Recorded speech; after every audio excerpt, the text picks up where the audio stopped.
कि हम अपने राज्य के ऊर्जावान और भारतीय राजनीतिक साहित्य आकाश और राजनीतिक आकाश के दीप्यमान नक्षत्र माननीय मुख्यमंत्री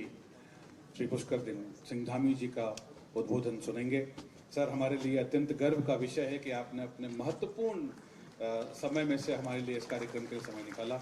हम आपका एक बार पुनः हार्दिक अभिनंदन, हार्दिक अभिवादन और स्वागत करते हैं।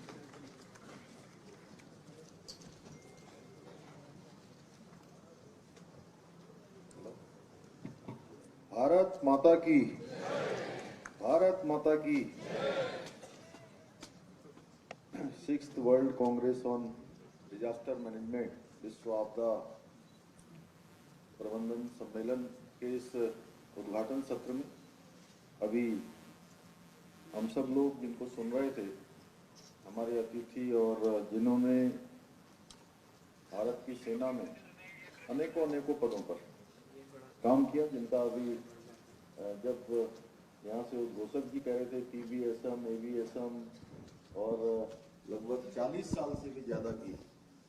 भारतीय सेवा की, भारत की सेना की सेवा की। जैसे आज के हमारे अतिथि एडमिरल DK जोशी जी, माननीय उपराज्यपाल अंडमान और निकोबार, मैं एक बार सभी की ओर से आपका स्वागत भी करता हूँ, अभिनंदन करता हूँ। सोमवी शार्प जी, भारत में संयुक्त राष्ट्र के रेजिडेंट कोऑर्डिनेटर,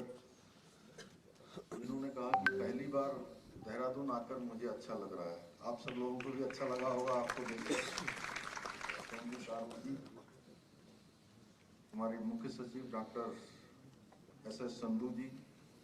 अपर मुख्य सचिव राधा रतूड़ी जी, कार्यकारी निदेशक NIDM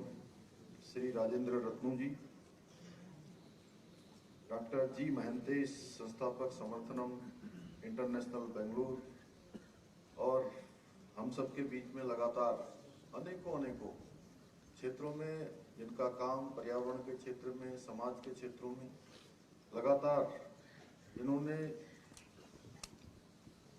भारत की इकोनॉमिक कैपिटल से इकोलॉजी कैपिटल देहरादून तक साइकिल यात्रा करी, लोगों को जागरूक करने के लिए डॉक्टर अनिल प्रकाश जोशी जी, पद्मश्री पद्म विभूषण, डॉक्टर आनंद बाबू जी, संयोजक TMICS, श्री रंजीत कुमार सिन्हा जी, डॉक्टर हमारे सचिव आपदा प्रबंधन उत्तराखंड, और आज के इस कार्यक्रम में जिन्होंने पूरा इसके संयोजन का काम किया, जिनके अथक प्रयासों से ये विश्व आपदा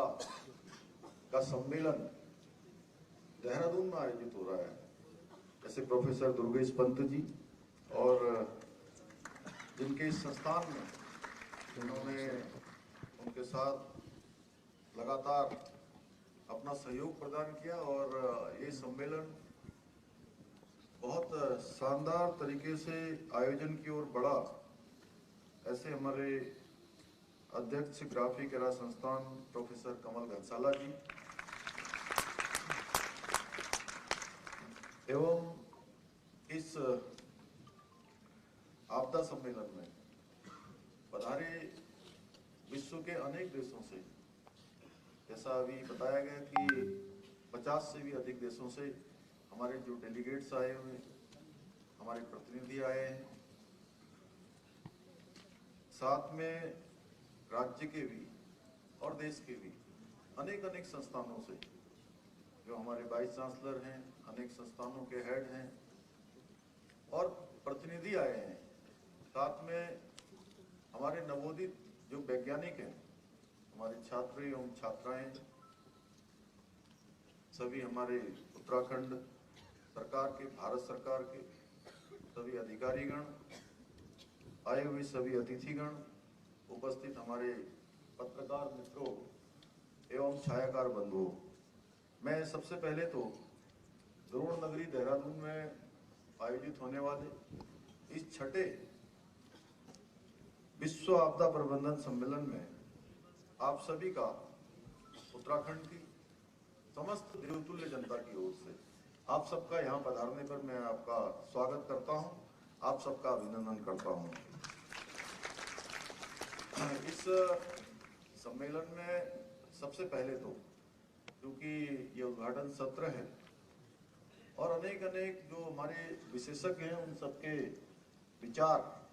यहाँ पर रखे जाने हैं, उनके अनुभव हम सबके समक्ष आएंगे, एक बड़ा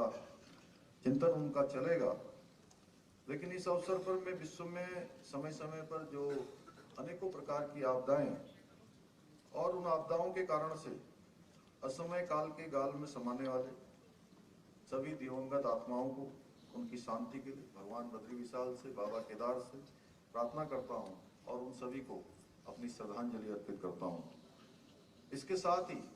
जो अभी एक संकट हमारे समक्ष बना हुआ है और चिलकारा उत्तरकाशी में टनल निर्माण में लगे हुए हमारे 41 श्रमिक भाई अभी अंदर हैं, सकुशल हैं। वैसे उनको सभी प्रकार की जो भोजन से लेकर ऑक्सीजन, पानी इत्यादि की तमाम प्रकार की जो आपूर्ति है वो लगातार हो रही है, सुरक्षित भी हैं और तेजी से उस पर काम भी चल रहा है। तेजी से काम चल रहा है। जितने भी हमारे वैज्ञानिक हैं, जितने इसके विशेषज्ञ हैं, भारत सरकार, राज्य सरकार और भी संस्थानों के टनल के क्षेत्र में काम करने वाले वो सारे लोग अपना प्रयास कर रहे हैं। हमारे आदरणीय प्रधानमंत्री जी भी लगातार प्रत्येक दिन उन सब के बारे में कि किसी प्रकार की उनको कोई दिक्कत न हो, सभी सुरक्षित बाहर निकलें, टेक्नोलॉजी का ठीक प्रकार से उपयोग हो वहाँ पर, उन सब की लगातार चिंता कर रहे हैं। बल्कि अभी जब हम अंदर आ रहे थे तो सम्मेलन के उद्घाटन से पहले भी उन्होंने अभी यहीं पर जानकारी ली है, तो सभी के लिए लगातार प्रयास भी हो रहा है। और अभी संधू साहब और हम बैठे थे यहाँ पर तो इनके मोबाइल में अपडेट आ रहा था कि 53 मीटर तक सुरंग जो है उसके अंदर पाइप चला गया है। तो अब भगवान की कृपा से सब कुछ अगर बिना किसी रुकावट के चला तो संभवतः बहुत जल्दी हम लोग ब्रेक थ्रू तक पहुंच जाएंगे, उनके पास तक पहुंच जाएंगे। और जो इतने दिनों से एक पूरा सभी के सामने, पूरे राष्ट्र के समक्ष एक ऐसा संकट आया हुआ है, उस संकट से हम सबको निजात मिलेगा। हमारे श्रमिक भाई वापस आएंगे। मैं भगवान से प्रार्थना करता हूं कि वो सभी जल्दी से जल्दी सकुशल बाहर आए। आज ये हमारे लिए बहुत ही खुशी की बात है कि आज यहाँ विश्व के सभी महाद्वीपों से आए हुए सभी प्रतिनिधि हमारे उपस्थित हैं। हम सब जानते हैं कि यहाँ उत्तराखंड में जहाँ ये सम्मेलन हो रहा है, ये सदियों से मानव जाति को प्रकृति के साथ जो सहज जीवन की जो एक पद्धति है वो एक प्रेरणा देता रहा है। यह प्राचीन काल से शोध, साधना, अध्यात्म, ज्ञान और विज्ञान की उद्गम स्थली कोई रहा है तो यही राज्य है, यही भूमि है जहाँ पर आज इस पर इतना बड़ा मंथन हो रहा है। आदि गुरु शंकराचार्य जी, गुरु नानक देव जी, स्वामी विवेकानंद जी से लेकर रविंद्रनाथ टैगोर तक अनेक युग दृष्टाओं की आध्यात्मिक चेतना, आध्यात्मिक यात्रा में कहीं न कहीं हिमालय और विशेष रूप से उत्तराखंड के दर्शन अवश्य होते हैं। उनकी यात्राओं का हम कभी अवलोकन करेंगे तो हमको निश्चित रूप से हिमालय भी दिखेगा, यहाँ का ग्लेशियर भी दिखेगी, यहाँ की प्रकृति भी दिखेगी। इसलिए आज पूरे विश्व में आपदा प्रबंधन का संदेश प्रसारित करने के लिए हिमालय के मध्य में बसे हुए देवभूमि उत्तराखंड से बेहतर और कौन सा स्थान हो सकता था जहाँ इस प्रकार का आयोजन हो। विश्व की वर्तमान परिस्थिति को देखते हुए जिस प्रकार से आपदाएं लगातार घटित हो रही हैं, ऐसे समय में ये वर्ल्ड कांग्रेस का आयोजन अत्यंत ही महत्वपूर्ण और संवेदनशील हो जाता है। भाइयों बहनों, हमारे प्रदेश में प्राकृतिक जो आपदाएं हैं उसकी दृष्टि से ये अत्यंत ही संवेदनशील प्रदेश है। प्रत्येक वर्ष किसी न किसी आपदा का हम सभी को सामना करना पड़ता है, कहीं भूस्खलन के रूप में, कहीं बर्फबारी के रूप में, कहीं अतिवृष्टि के रूप में, अनेकों कहीं अत्यधिक बाढ़ के कारण से, पानियों के कारण से हमें अनेक प्रकार से आपदाओं का सामना करना पड़ता है। और उन आपदाओं को गिनेंगे तो इतनी आपदा है। केदारनाथ की त्रासदी अभी हम सब लोगों ने देखी, उत्तरकाशी में जिस प्रकार से वरुणावत पर्वत पर लगातार वहाँ से भूस्खलन शुरू हुआ था, वह भी हमने देखा। अभी धारचूला में एल धारा है, रैणी की आपदा है। पिछले वर्षों में जो अतिवृष्टि के कारण से, इस वर्ष भी हमको अनेक जनपदों में अतिवृष्टि के कारण से लगातार आपदाओं का सामना करना पड़ता रहा है। प्राकृतिक आपदाओं से निपटने का एक ही उपाय है, प्रोएक्टिव अप्रोच, जिसके अंतर्गत यह आवश्यक है कि आपदा न्यूनीकरण हेतु पूर्व में तैयारी कर ली जाए। पहले से जो हम तैयारी कर लें तो इन आपदाओं को रोका तो नहीं जा सकता है, लेकिन आपदाओं का जो प्रभाव है उसको कम जरूर किया जा सकता है। मेरा मानना है कि ऐसे समय में तमाम प्रकार की जो क्रिया प्रतिक्रिया होती हैं वो सबकी एकीकृत होनी चाहिए। एक सी प्रतिक्रिया होने से नुकसान और जनहानि दोनों को ही न्यून किया जा सकता है, दोनों को ही कम किया जा सकता है। और देवभूमि में आने वाली आपदाओं से सबक लेते हुए आदरणीय प्रधानमंत्री मोदी जी के निर्देशन में, उनके मार्गदर्शन में हमने राज्य में चिकित्सा सुविधाएं हैं, सशक्त संचार व्यवस्था है, ऑल वेदर रोड हैं, हेलीपोर्ट्स के निर्माण है, शहरी नियोजन जैसे अनेकों कार्यों पर विशेष रूप से काम किया जा रहा है। उसके लिए तैयारियां भी की जा रही है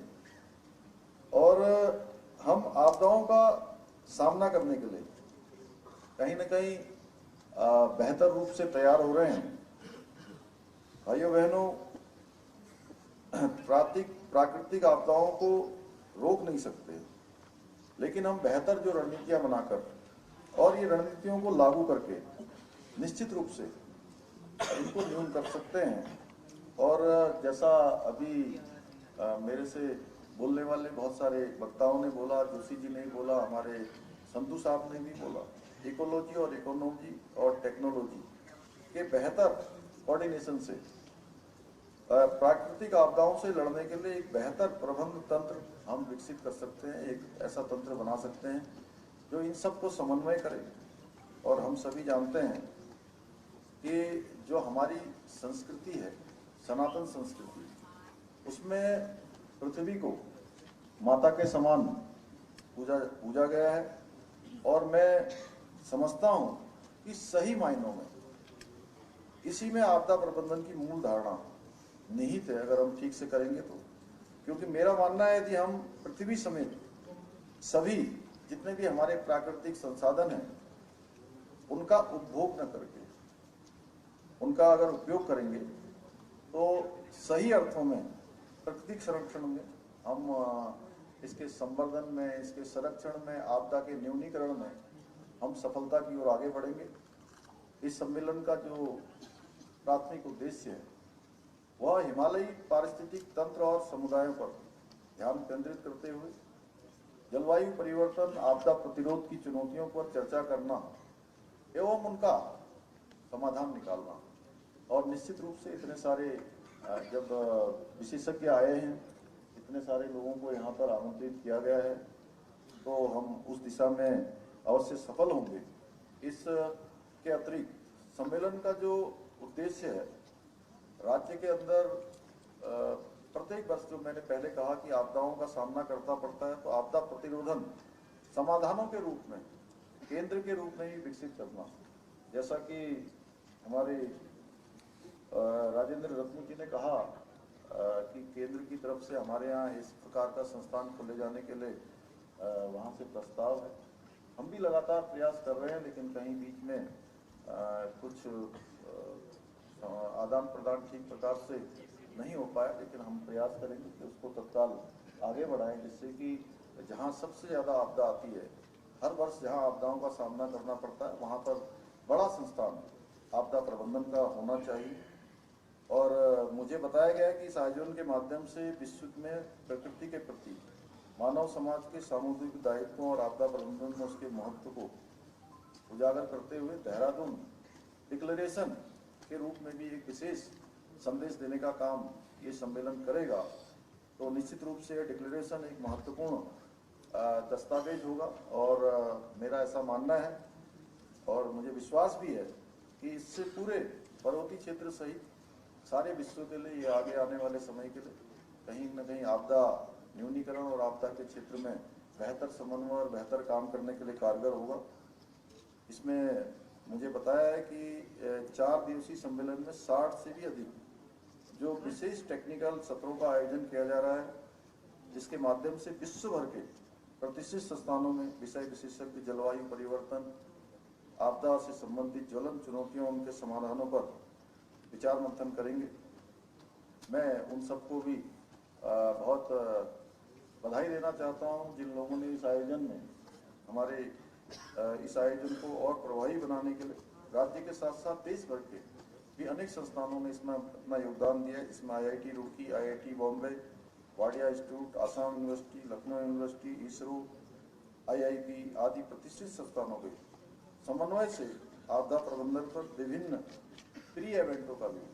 इससे पहले प्री इवेंट भी आयोजन किए गए हैं और अनेकों संस्थानों ने आपदा प्रबंधन के प्रति जागरूकता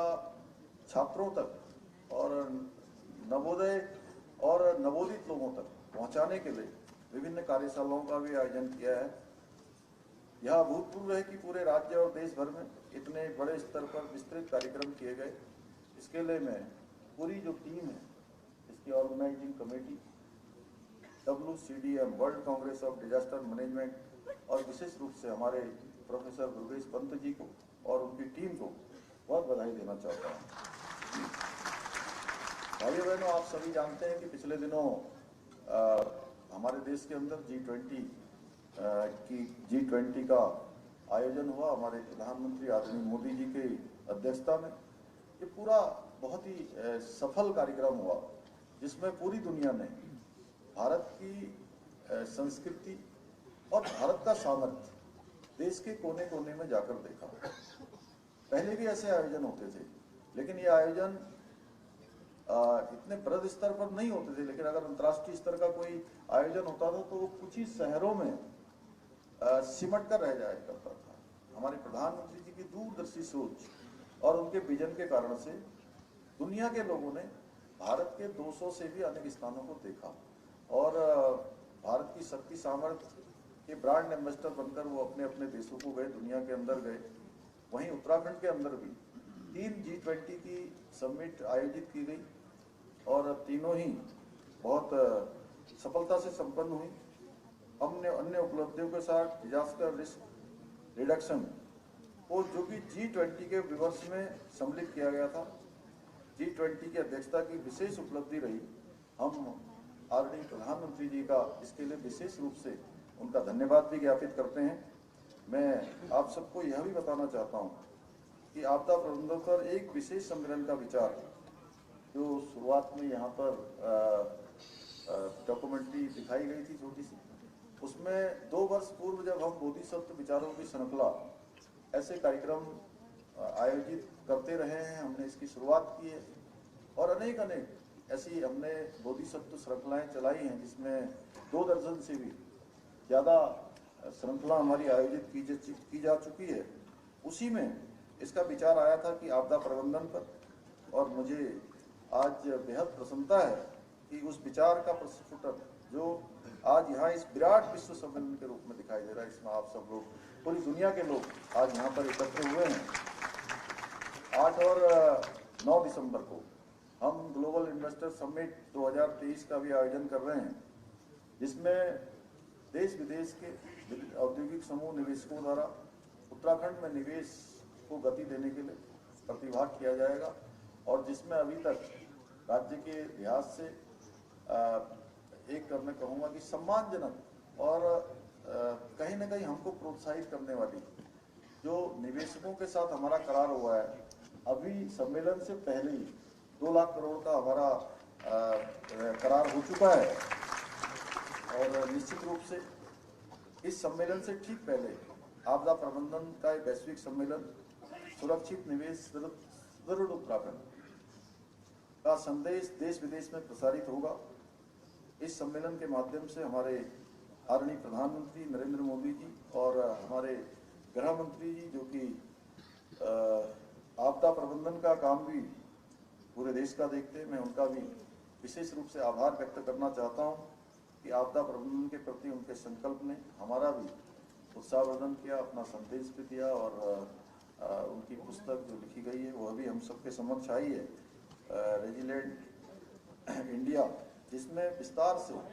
आपदा के संबंध में किस त्वरित गति से भारत तैयार हुआ है, भारत की तकनीकी बढ़ी है, टेक्नोलॉजी बढ़ी है, दिखाया गया है। मैं इसके लिए आदरणीय प्रधानमंत्री जी का भी कोटि से धन्यवाद ज्ञापित करता हूं कि उन्होंने इस विशिष्ट पुस्तक का विमोचन का भी हमको इस सम्मेलन में अवसर प्रदान किया। मैं आशा करता हूं कि इस सम्मेलन के माध्यम से